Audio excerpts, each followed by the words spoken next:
Oh my god. Best burger ever.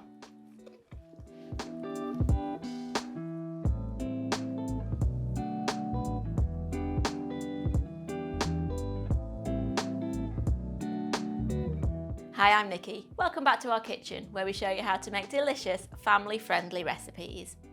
I'm going to show you the trick to get lovely, soft and tender pork belly, where that fat renders down, and then we fry up the pork for a lovely crispy finish, and then we cover it in a delicious sticky glaze. You're going to want to eat this again and again. So let's get cooking.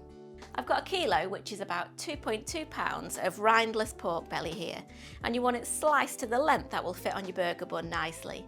Now you can normally buy this from the supermarket just like that, or you can ask your butcher to do it for you. To start off, we're going to boil the pork belly, so we're going to add the pork belly slices to a large pan.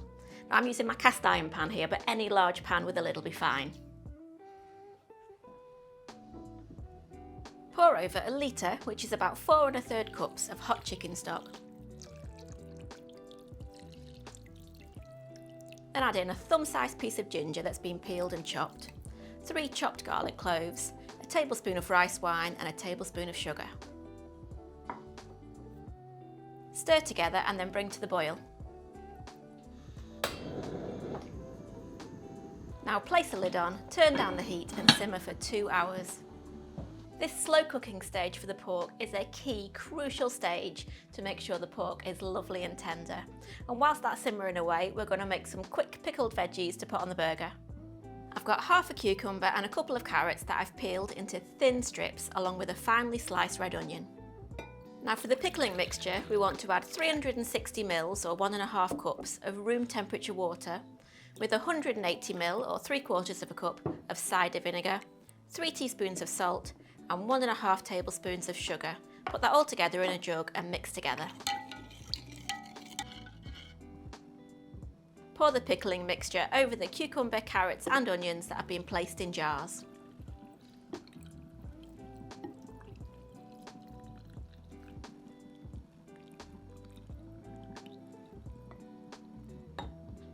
Now I'm placing the onions in a separate jar because I don't want the colour from those red onions to bleed into the cucumber and the carrots.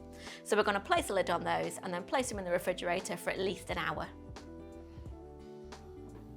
After 2 hours, that pork should be ready, so turn off the heat and remove the pork from the liquid.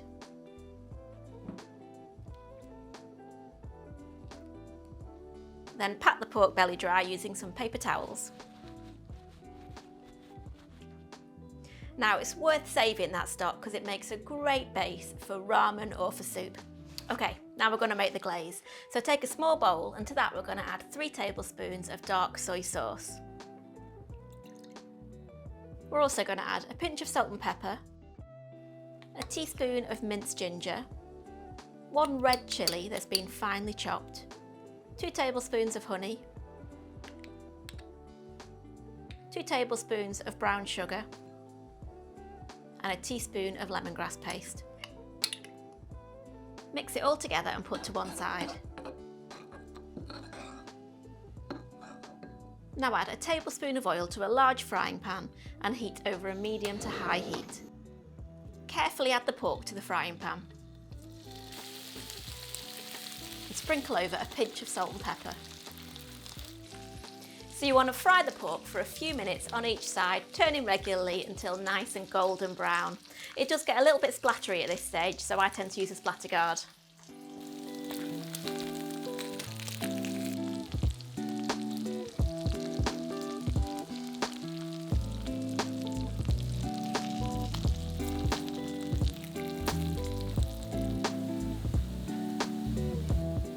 Turn down the heat and then spoon off the excess fat. I'm going to save that for roast potatoes.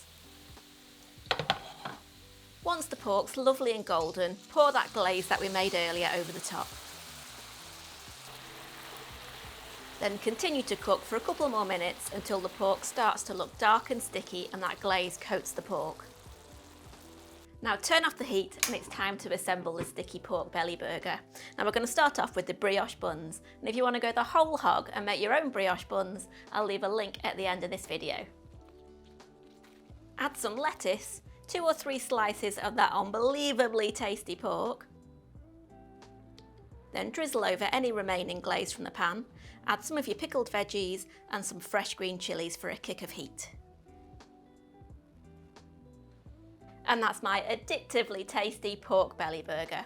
The pork belly on its own tastes fantastic as an appetizer, but on those brioche buns with that pickled veg, oh my gosh, it just tastes absolutely amazing. Now if you want to make your own brioche buns, then check out my video here. And if you want to use the stock as a base for ramen, then check out my quick and easy chicken ramen here. See you next time.